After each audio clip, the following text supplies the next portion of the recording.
So here to talk through this Yajilin puzzle by JinHoo Ahn called Parallel Lines for this very open grid with two clue blocks that are coming off in night moves across these diagonals. As we've been doing for the rest of this week, we're going to start with a speed solve. This is a paper version of me going through this puzzle. And we'll highlight some of the steps while going through this video, but we'll then come back at the end and do a logical path. Quick scan of the clues was showing an edge 3 up clue that has just enough space to be put in, so where you need to have two gaps between black cells on an edge or one off of an edge. That was a quick fill. There's an element of this 2 up clue that's able to be done at this time. Coming across this 3 down clue, can't have only the downs being used, so get some quick progress there along the top. Coming back, just channeling through these clues, marking in the notes I have for that 3 down, marking off the clue I've completed. Still getting to the rest of the grid, so first look at that 0 left clue and 0 down clue, marking those in. The 0 left completes this 3 up, and so gets quick progress on the left side of the grid actually.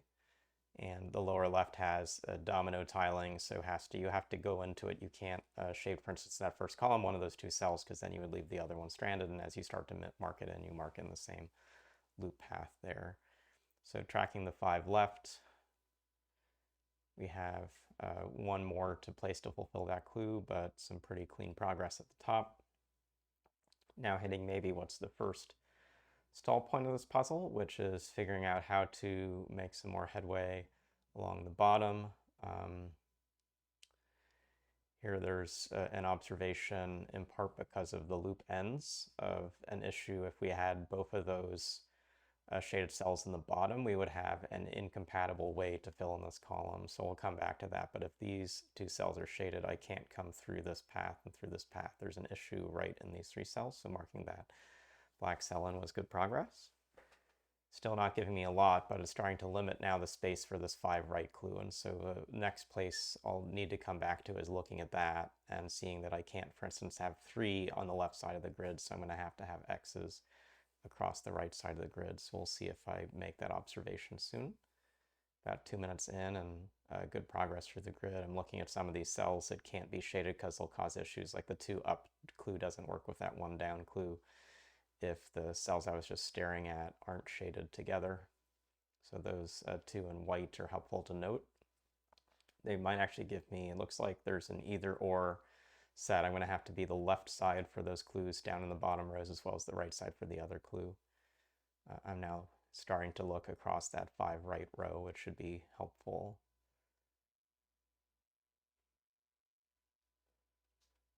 So I can only get one of the cells, making that 2 up clue work. And the right side set forces the 1 all the way to the left, and then the 3 X's is just marked for the 5 right to work out. Now there's some more cells around this that can be marked off as we start to do some trial and thinking. There's now the either or, so there's going to be a left-right pair of those 2 X's as I was talking about. That'll help fill in that bottom part of the grid.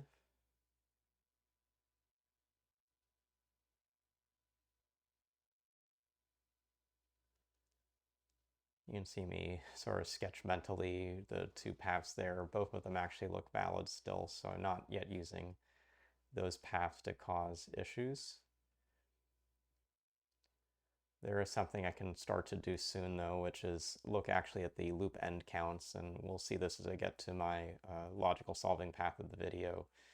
There's a tension on the right side of the grid where it looks like I have 7 ends right now, and that X that's coming down from the 3 down clue in something that looks like the 11th column. There's a way if you shaded the higher cell, you're going to get 2 more ends coming across, so you still have an odd count there. If it's in the bottom cell, you have potential for the even count, which is what you need. And that counting logic will then influence the 5 row just above. So there we are, getting that key spot, which we'll see as we go through the talk through in a bit. Still thinking about loop ends, and that's going to drive an edge around the space. I have to take that end. Let's see if I get it up. I'm marking it in maybe faster than I think I know it, but Yeah, it looks like if it's on the left, you cause an issue with the bottom set of cells just below the 0 down clue and the 1 down clue. You can't fill in those 6 cells if you have the other tiling. So that's one way to see this. I've now broken apart the left and right of the grid, and I see I have to have 4 ends come into that bottom space, so that forces the either or we've been talking about, completes this part of the loop. Those loop ends now have to fully dodge.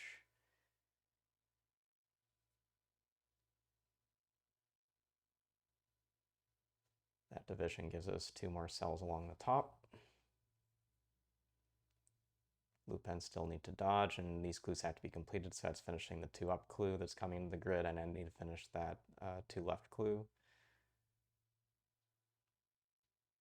Keep these loop ends from touching, so it goes this way, and I have 2 open ends of the loop that are going to be joining this right side, and I have to figure out how to do this last step of the puzzle, which will be some interaction of those 1 down clues with the 5 across clues. There's also an end count logic that works for that 5 across clue. You can't take the close pack, which would have then an odd number of ends coming up and down that space, so you need to have the far pack with that to the left. And then having put that in, the tiling now is required to come like this, and the last step's coming through the grid. So just under 6 minutes for this solve of a fairly difficult puzzle. Let's go to talk through some of the key steps. And so this begins, as these puzzles often begin, with some basic Yajilin placements. I didn't get through all these in the first pass until I finally got all the way from the right to the left of the grid, but these 0 down clues, including the 0 left clue, forces this 3 up, forces the left side quite quickly. You do have to come through these channels with the loop pieces on both sides, and there's symmetry on the other ends. This 3 down clue is also pretty quick. So the most basic placements are these. And then the first place of using almost placed clues is going to come through this 2 up column. Again, here we have 4 cells. We've got to place 2 shaded cells across them, and so this top spot would cause an issue by stranding this cell. And so instead you shade this bottom one as the first kind of placement. That comes into this space and now limits this 5 left clue in this way. And we can work off these placements to actually go one step further and see that we have got to move one of these cells to the left so we don't close off in an invalid way. And also this 5 left is now interacting with this 3 down clue, which is helpful to see. So marking off the cell, we now have these 7 to place. I can't take these bottom 3 only, so this cell, this cell, this cell, because if I did, I would be isolating this position, so I have to shade in this cell here. That's going to force some more of the loop around it, and in forcing that loop around it, you get to a place like this. You can actually infer more about the 5 loop, but we now have a lot of the ends of the grid in, and we get to 2 different sticking points that you saw me work through in the midst of the solve. So we'll break this apart in a certain order. We'll start in the lower right side. So these green ends, notice I've shaded 7 ends, which are all that's right now in the lower right of the grid. And this blue space is going to be key because it's going to need to add ends into this space, but it needs to add in or take away just 1. It can't add in 2. And so if I actually took this position here, what that is going to do is close off here, close in here, and now when I actually update my shading, this is no longer an end, but this still is, and so there's still an odd number 7 in this corner of the grid, and so that doesn't work. What you have to do instead is give this shading that's further away so that you can get just an odd number coming through. One thing you'll actually know with an odd number coming through is you don't have 2 coming across here. You have to take this cell coming down, and then you need to have just one of these ends turning in, the other is turning out. So there's different notations to be able to mark that, but that's one place of progress. The other is going to come from looking at this 5 left clue and recognizing that as we've marked in these shaded cells, we can't actually take both of these in red. So we only have one in here that puts in this, puts in this, puts in this, puts in this as the X's. And then across these, there is an incompatibility if you take this right shaded cell, because these loop ends can come together, but another would have to come through. You get an odd number in here, so this cell can be marked off, this cell can be marked in. It makes this progress. So that gets us to the next sort point in the puzzle. Still some more end chasing that we could do here, but this is about where we were last at. And key observation is going to come from, again, seeing that one of these loop ends here has to come to the right and the other to the left. So let's imagine this loop end coming to the left.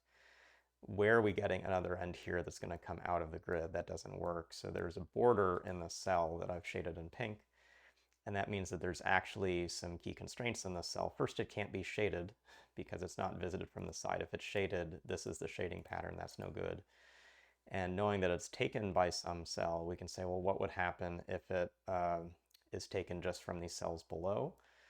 That's putting this and this into the grid is now going to cause some issues with the actual loop path on these different sides if we're not careful. So let's think hard about the likely path through this space. And one way, I think the most forcing way to see it is to actually shade this cell in, which then forces this whole pattern. That's going to shade this, and that doesn't work. And so where we see that we have to use this cell, we then have to put in this channel. That channel now has 3 ends in this space. Again, one of these ends has to go to the right, the other comes to the left. And this third end then needs another end here, which puts in this loop piece, closes these off. This now has one last cell for that one down to get fulfilled. It puts in this corner, closes this off. These loop ends come. Like, a lot of this happens quickly. These have to come together. These have to come together. And so we're really just left with the lower right side as we go through these pieces to sort of come through and finish. And so here's the key steps for the finish of this puzzle on the lower right. We've got all these 3 ends in blue, and one pair of these can come together, but the other has to escape up. And so the first thing to see is what happens if you take from these either or shadings, take this one to the right with this one to the right. That's going to put down this end, put in another end, and now we have 3 ends here with this set closed off. And 3 ends doesn't work in an enclosed space, so we have to actually shade this cell for sure. That's going to move across this cell and this cell. And we now still have to have this one down clue working, and so this position would close this off and leave an empty space, so that doesn't go. This does go. And now across these, you should be able to see that there's another set that doesn't work, and that's shading in this cell. Is going to close in the loop here, put this up, move this end down, and that's no good. So instead, the logical step that you would want to do in this stage is to see that you also have to shade the left. So we have to dodge both of these positions in green. Now these loop ends are coming together, and just closing out the puzzle is finishing, as you saw on paper, making just one big loop. So the right side has to join this way.